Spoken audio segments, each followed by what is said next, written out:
Sir అన్ని విధాలుగా ESMA ప్రయోగించారు. పోలీసులను తీసుకొచ్చి ఎక్కడికక్కడ చెల్లాచెదురు చేద్దాం అనుకున్నారు. లేదా గత వాళ్ళు మొదలుపెట్టిన 2 వారాలకే వాలంటీర్లు తీసుకొచ్చి తాళాలు కూడా పగలగొట్టేలాగా కొన్ని ప్రయత్నాలు చేశారు. అంటే ఎన్ని ప్రయత్నాలు చేసినా ఇంత గట్టిగా అంగన్వాడీ మహిళలు ఈ ఉద్యమం ఇలాగే కొనసాగుద్ది అనుకోవడానికి ఇతోధికంగా వెనకమాల ఈ ప్రజా సంఘాలు కూడా ఉన్నాయి. సో ఏం చెప్పదలుచుకున్నారు వాళ్ళ తరపున? ఇప్పటికీ కూడా గట్టిగా చెప్పలేకపోతున్న ఈ అంగన్వాడీ మహిళల తరపున మీరేం చెప్పదలుచుకున్నారు? అంటే ఈరోజు ప్రభుత్వం వివిధ రూపాల్లో అంగన్వాడీ చేస్తున్న సమ్మెను అణిచివేయాలని కక్షతో ఈరోజు వివిధ రూపాల్లో ప్రభుత్వం మరి ఈ రకంగా ఇబ్బందులు గురి చేస్తున్నారు. కానీ అంగన్వాడీ కార్యకర్తల ఐక్యతతోనే ఈ సమ్మె ముందుకు కొనసాగుతుందని, కేవలం ఐక్యతతోనే ఈ సమ్మె ముందుకు నడుస్తుందని మేము ఈ సందర్భంగా తెలియజేస్తున్నాం. సో వీళ్ళ డిమాండ్స్ ఆల్రెడీ సుప్రీంకోర్టులో వెలువడ్డ తీర్పే. అలాగే ఈ జగన్మోహన్ రెడ్డి గారు ఎన్నికలకు ముందు నేను ఉన్నాను మన ప్రభుత్వం రాగానే అని చెప్పి ఆయన ఇచ్చిన మాటే ఇవన్నీ కూడా అంటే ప్రభుత్వం దృష్టి దాకా వెళ్ళి అనుకోవచ్చు అంటారా?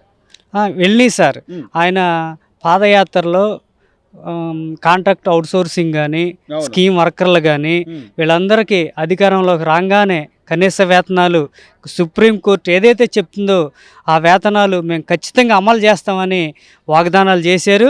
కానీ సంవత్సరాలు గడిచినా ఏ ఒక్క హామీని మరి కార్మిక వర్గానికి అమలు చేయట్లేదు. ఈ ప్రభుత్వ విధానాలను మేము సిఐటి యూనియన్గా తీవ్రంగా ఖండిస్తున్నాం.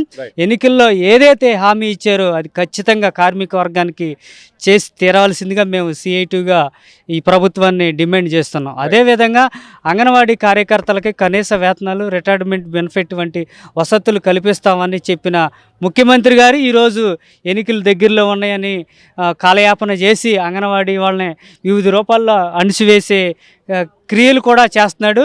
ఇది సరైన పద్ధతి కాదని గత ప్రభుత్వాలకు ఏ విధంగా బుద్ధి చెప్పారో ఆ విధంగానే జగన్మోహన్ రెడ్డి గారికి కూడా ప్రజలు బుద్ధి చెప్తారు.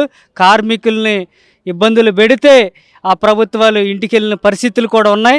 జగన్మోహన్ రెడ్డి గారికి కూడా ఇంటికి వెళ్ళే పరిస్థితి దగ్గరలో ఉందని ఈ సందర్భంగా తెలియజేస్తాం. ఈ రోజున సుమారు 32 రోజులుగా మీ డిమాండ్స్కి సంబంధించి ఉద్యమం చేస్తూనే ఉన్నారు. ఎక్కడికక్కడ ఎస్మా ప్రయోగం అని కానీ లేకపోతే అణగదొక్కే విధంగా అనేక రకాలుగా ఇబ్బందులు పెడుతున్న పరిస్థితి. ఏం చెప్పదలుచుకున్నారు ప్రభుత్వానికి? ఏం చెప్పదలుచుకున్నామంటే అంగన్వాడీ అంటే అమ్మ ఒడి అని చెప్పేసి అర్థం వస్తుంది. సొసైటీకి మేము ఏం చేస్తామంటే గ్రౌండ్ లెవెల్లో ప్రభుత్వ పథకాలన్నీ మేము సక్రమంగా అమలు చేస్తాం. ఒక బిడ్డకి, ఒక గర్భిణీ స్త్రీకి కడుపులో 3వ నెల కాడ నుంచి బిడ్డకి 5 సంవత్సరాలు వచ్చే వరకు మేము సేవలు అందిస్తాం.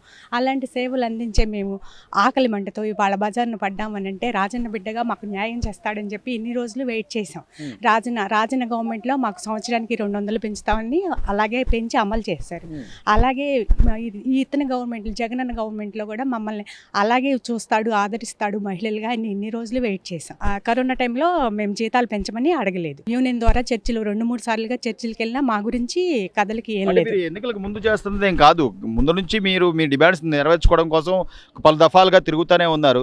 అయినా కూడా ఏదో అంటే ఎన్నికలు వచ్చినాయి కదా రేపు పొద్దున ఓట్లు అనే బూచి చూపించి మనం ఏదో డిమాండ్ చేద్దాం అనుకుంటే అంటే మీరు ఎందుకు డిమాండ్ చేస్తున్నారు? ఈ ఖర్చులు ఎంత పెరిగినాయి, మన ప్రభుత్వం వచ్చిన తర్వాత ఆలోచించుకునే ఎన్నికల బూచి చూసి అయితే డిమాండ్ చేయట్లేదండి. 4.5 ఏళ్ళుగా జగనన్న గవర్నమెంట్ ఆ మహిళలకి అందరికీ నా అక్కలు, నా చెల్లెళ్ళు అని చెప్తే మాకు కూడా ఏమన్నా చేస్తాడు అని ఎదురు చూసి ధరలు పెరిగిపోయి బతకటానికి కష్టమయ్యి ఇప్పుడు కుటుంబ పరంగా పెట్టాల్సి వచ్చిన ఖర్చులు. ఈరోజు కరెంటు బిల్లు వచ్చేసి ట్యాక్సెస్ ఇప్పుడు ఇన్ని యూనిట్లకి కాలితే ఇంత ఎక్స్ట్రా వచ్చేస్తుంది. 100 లోపు కాలితే ఒక రేటు, 100 పైన కాలితే ఒక రేటు. కరెంటు బిల్లులు కూడా విపరీతం. 500-600 కట్టే కరెంటు బిల్లు ఇవాళ వచ్చేసి 1200 కడుతున్నాం కరెంటు బిల్లు. ప్రతిదీ ఇలాగే కందిపప్పు 60 రూపాయలు 11. ఇవాళ గ్యాస్ బిల్లు వచ్చి 1100. ఎప్పుడు లేదు ఇంత గ్యాస్ బిల్లు పెట్టి బండ కొనుక్కోవడం ఎప్పుడు లేదు. ఈ ఖర్చులన్నీ పెట్టుకోవాలి కదా, కుటుంబం అంటే ఖర్చులన్నీ ఉంటాయి. ఇంకా చూసి ఇంకా ఈయన పెంచట్లేదని చెప్పి మేము సమ్మెబాట పెట్టినా మమ్మల్ని తొందరగా ఆదరిస్తాడు అనుకున్నాం, కానీ ఇలా వదిలేస్తాడు అని చెప్పేసి అనుకోలేదు. మా జగనన్న, మా రాజన్న బిడ్డ మమ్మల్ని ఆదరించి మేము అడుగుతున్నాం సమ్మె. ఎలా అడుగుతున్నామంటే ఆయనకి పంపించాం, సమ్మె ద్వారా ఆయనకి వినతి పంపించాం. అంతేగాని ఆయన్ని మేమేదో బెదిరించడం అని లేకపోతే ఇంకోటి చేయటం అని కాదు.